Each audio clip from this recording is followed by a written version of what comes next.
नमस्कार।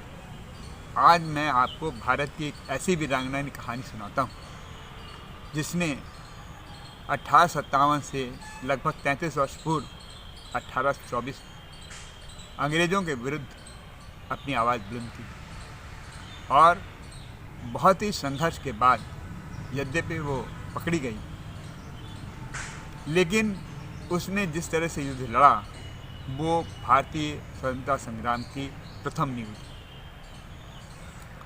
इस वीरांगना का नाम है रानी चेलम्मा। रानी चेलम्मा कित्तूर की रानी। मैं आगे तो उसकी कहानी आपको वर्णित करूंगा, लेकिन अगर कहा जाए तो हम उसको कह सकते हैं दक्षिण भारत की झांसी की रानी।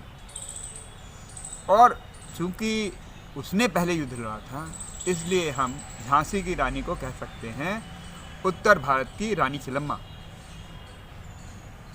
आप इन दोनों का तुलना कर सकते हैं। दोनों की वीरता, शौर्य और लड़ने के अदम्य साहस को देखकर ये लगता है कि भारत ने अंग्रेज़ों के विरुद्ध बहुत पहले से ही एक छटपटाहट की। रानी चेलम्मा काकती गांव के मुखिया की पुत्री थी और उसे बचपन से ही तीरंदाजी, घुड़सवारी और तलवारबाजी का शौक था। उसे शेरों का शिकार करने का बहुत शौक था। एक बार कित्तूर के राजा मल्लसर्ज शिकार खेलने गए हुए थे। जब वो एक बाघ का शिकार कर रहे थे तो एक साथ 2 तीर उस बाघ को लगे। ये देखकर राजा चौंका। बाद में उसे पता चला कि दूसरा तीर चेलम्मा का है। तो उसकी वो वीरता और सौंदर्य पे इतना मुग्ध हुए कि उन्होंने उस मुखिया से अब उनकी पुत्री का हाथ मांगा और बाद में चेलम्मा का विवाह कित्तूर के राजा मल्लसर्ज के साथ हो गया और अंततः चेलम्मा रानी चेलम्मा हो गई। राजा मल्लसराज ने वर्ष 1782 से लेकर 1816 तक उस छोटे से राज्य पर राज किया। 1617 में से पहले वो राज्य मराठों के अधीन था, लेकिन 1817 में मराठों के हारने के कारण वह राज्य उसके बाद अंग्रेज़ों के अधीन होने के बाद से स्वतंत्र रूप से कार्य करने लगा। लेकिन इससे मराठे नाराज़ हो गए। मराठों ने के पेशवा ने राजा को उनको बंदी बना लिया और उनको कैद में कर लिया। वहाँ कैद में वो बीमार हो गए। जब वो काफ़ी अस्वस्थ हो गए तो उन्हें छोड़ दिया गया, किंतु ऐसी बीमारी के चलते उनकी मृत्यु हो गई। उनकी मृत्यु के बाद रानी ने उनके पुत्र रुद्रसर्ज को गद्दी में बैठाया, लेकिन बहुत ही अल्पायु में रुद्रसर्ज की मृत्यु हो गई। अब उत्तराधिकारी का संकट छा गया और वैसे तो रानी चेलम्मा ने वह राज्य अपने हाथ में रखा, किंतु अंग्रेज़ अब उस राज्य को हड़पना चाह रहे थे।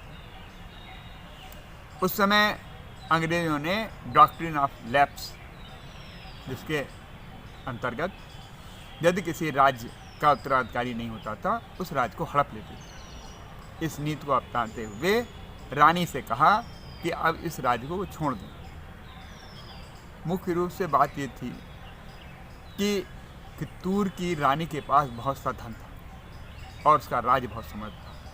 अंग्रेज़ों की निगाह उस धन और समृद्ध राज्य पर थी। रानी ने एक बच्चे शिंगलेकपा को गोद लिया, लेकिन अंग्रेज़ों ने उसके गोद लेने से को स्वीकार नहीं किया और डलहौजी ने अपनी डॉक्ट्रिन ऑफ लैप्स की नीति अपनाते हुए राज्य को हड़पने की चाल बनाई। इस पर रानी नाराज़ हो गई। रानी ने घोषणा की कि कित्तूर हमारा है और यह हमारी और हमारी प्रजा का है। इस पर अंग्रेज़ों का किसी तरह का अधिकार नहीं है। लेकिन ये बात अंग्रेज़ों ने स्वीकार नहीं की और अंततः युद्ध की घोषणा हो गई। 23 सितंबर 1824 को कलेक्टर थेकरे ने कित्तूर पर हमला कर दिया। अंग्रेजों की फौज आगे बढ़ी, लेकिन रानी के सेनापति सिद्धप्पा ने उन पर हमला करके 40 अंग्रेज़ों को बंदी बना लिया और साथ में उनके परिवार को। रानी ने महल के अंदर ही पूरे परिवार को रखने का इंतज़ाम किया, जबकि अंग्रेज़ पुरुषों को उनको बंदी गृह में रखा। कलेक्टर थेकरे ने कई प्रयास किए, किंतु हर बार वो असफल रहा।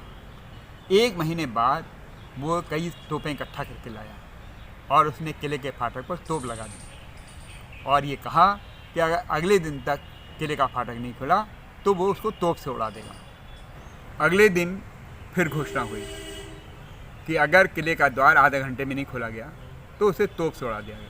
अभी आधा घंटा का समय हुआ ही नहीं था, इतनी देर में किले का द्वार खुला और उस द्वार से एक बहुत बड़ी सेना आगे बढ़ी, जिसका नेतृत्व रानी चेन्नम्मा कर रही थी। इतना ही नहीं, गुप्त द्वार से उनके सेनापति बालप्पा ने एक बहुत बड़ी फौज को चारों ओर से घेर लिया। इस लड़ाई में थेकड़े एक घोड़े पे चढ़ा हुआ था, बालप्पा ने उसको मार डाला। इसके साथ ही 2 बड़े अधिकारी जॉन एलियट और स्टीवेंसन, इन दोनों अधिकारियों को पकड़ लिया गया। बहुत से अंग्रेज फौजी मारे गए, चारों तरफ हाहाकार मच गया और अंग्रेजी फौज तितर बितर हो गई। युद्ध की पूरी गाथा मद्रास प्रेसिडेंसी पहुंची। अंग्रेज़ों ने सोच समझ के बहुत चालाकी के साथ रानी के साथ एक समझौता किया कि अगर आप हमारे सेना अधिकारियों और अन्य कैदियों को छोड़ देंगी तो हम अब आप पर आक्रमण नहीं करेंगे। लेकिन ये अंग्रेज़ों की चाल थी। उनके सेना के अधिकारी और अन्य फौजी छोड़ दिए गए। कुछ समय तक तो अंग्रेज़ शांत रहे, लेकिन अंग्रेज़ के अंदर तो गद्दारी भरी हुई थी। वो अपने समझौते पर कैसे कायम रहते।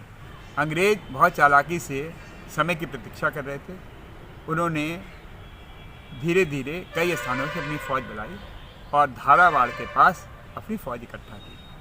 इतना ही नहीं, उन्होंने बहुत से मराठा सैनिकों को भी बुलाया और कहा कि वो हमारी फ़ौज के साथ युद्ध लड़ें।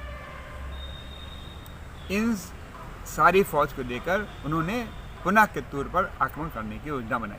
उन्हें रानी को प्रलोभन दिया कि वो अधीनता स्वीकार कर ले तो हम उसको पेंशन देंगे, लेकिन रानी ने उनकी मांग को ठुकरा दिया और कहा कि कित्तूर स्वतंत्र रहना चाहता है, हमें किसी तरह की भी दखल अंदाजी पसंद नहीं। 3 दिसंबर 1824 को अंग्रेज़ों ने किले को घेर लिया।